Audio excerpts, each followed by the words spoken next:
For over a month, I had been searching tirelessly on the dating site I had joined, hoping to find someone who could truly match the image of the perfect partner I had envisioned.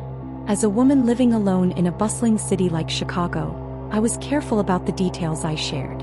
I never gave out my full name or any specifics about where I lived, especially since it felt as though there were endless risks to navigating the world of online dating. I knew the dangers of anonymity and how easily people could lie about who they were. On my profile, I had listed a few interests that were genuine but vague enough to keep my identity safe. I enjoyed social activities like dining out, watching movies, and outdoor sports such as hiking, running, and swimming. There was little else that anyone could use to pinpoint who I truly was. I had also mentioned I was 58 with shoulder-length blonde hair, but I kept a crucial detail hidden: my photo. While so many men posted pictures of themselves from years ago, hoping to present a version of themselves that no longer existed, I refused to add any pictures of myself. Felt too risky, too revealing.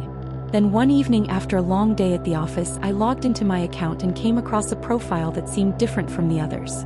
His name was Lucas. A 30-year-old man, he claimed to be about 6 feet tall with an interest in sports and outdoor activities, just like me. His photos looked promising and his profile radiated a genuine warmth that I hadn't seen from the others. After some cautious deliberation, we began exchanging messages on the site. Night after night we talked, and although I was still on edge about the whole situation, I started to feel something familiar stir inside me. A tiny spark of excitement. Finally, after several days of chatting, we decided to meet in person. Lucas suggested Benny's, a cozy local food and wine bar. We agreed to meet on Saturday night at 8 p.m., wearing red carnations to help us identify each other. Saturday arrived and I could feel my nerves building. I spent the day agonizing over every little detail. What to wear, whether my hair should be up or down, how to make the right first impression. I made a last-minute decision to stop by the florist on my way out and bought a bunch of red carnations. I picked the best one, pinned it to my new dress, and headed out the door, already feeling the weight of the evening ahead. I arrived at Benny's around 7:30 p.m., early, but I wanted to make sure I had time to settle in. I grabbed a table by the window, ordered a martini on the rocks, and waited. The bar was crowded with groups of people enjoying their Friday night, and the chatter filled the air. Despite the noise, I kept scanning the room, hoping to catch a glimpse of Lucas. My eyes darted from table to table, hoping to see someone wearing the red carnation. As the minutes passed, my heart began to race. 8 p.m. came and went without any sign of him. I checked my watch. 8:20 p.m. No one with a red carnation. My stomach churned. Had I been tricked? Was Lucas not who he claimed to be? The anger bubbled up in me and I muttered to myself, he could have at least shown up and made up some excuse if he didn't like what he saw. By 8:30 p.m. I was certain he wasn't coming.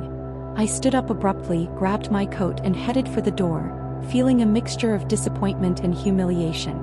The walk home would take about 15 minutes, which felt like an eternity under the circumstances. The streets of Chicago were brightly lit and there were people around, so I tried to convince myself that I would be safe. Yet as I walked, an uneasy feeling crept over me. I couldn't shake the sensation that I was being followed.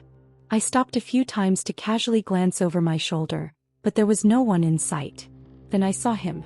A man in a dark coat was standing on the corner, holding a black and silver cane. As soon as I noticed him, he looked away quickly and walked in the opposite direction. My heart began to race. Was he the one following me? I sped up my pace, feeling the adrenaline kick in. I crossed the street to see if he would follow me, and sure enough, he did.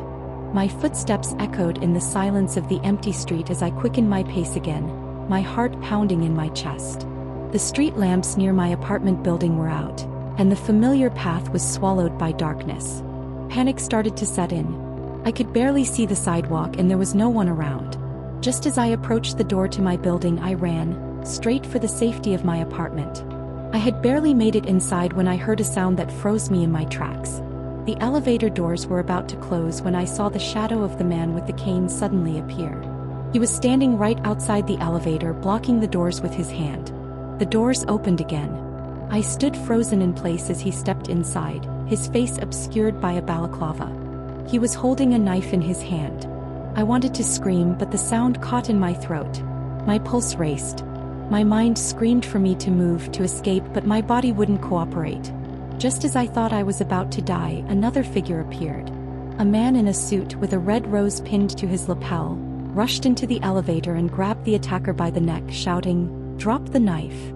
I watched in awe as the man quickly disarmed the assailant and handcuffed him. As my mind raced to process what had just happened, the man in the suit turned to me. His calm demeanor was in stark contrast to my panicked state. "I'm Lucas," he said, a faint smile on his face. "Sorry I'm late. I saw you waiting at the bar and then I saw this guy following you. I'm a police officer. Are you okay?" In the chaos of the moment, I didn't realize the full extent of the danger I had just been in. The man in the elevator was later identified as a suspect in multiple attacks on women in the area over the past 6 months. Lucas stayed with me, comforting me until the paramedics arrived. The adrenaline rush left me feeling weak, unable to stop shaking. The police arrived shortly after and took the assailant away. But the terror lingered. My heart still raced and I couldn't shake the images of the man with the knife, his face hidden by a balaclava. As I sat there, surrounded by police and paramedics, I realized just how close I had come to becoming another victim. In the days that followed, Lucas and I went on our intended date. Despite the terrifying experience, we connected well and our relationship began to grow. But every time I thought about that night, my stomach twisted. The fear, the panic, it stayed with me. It was weeks later when I met Mark.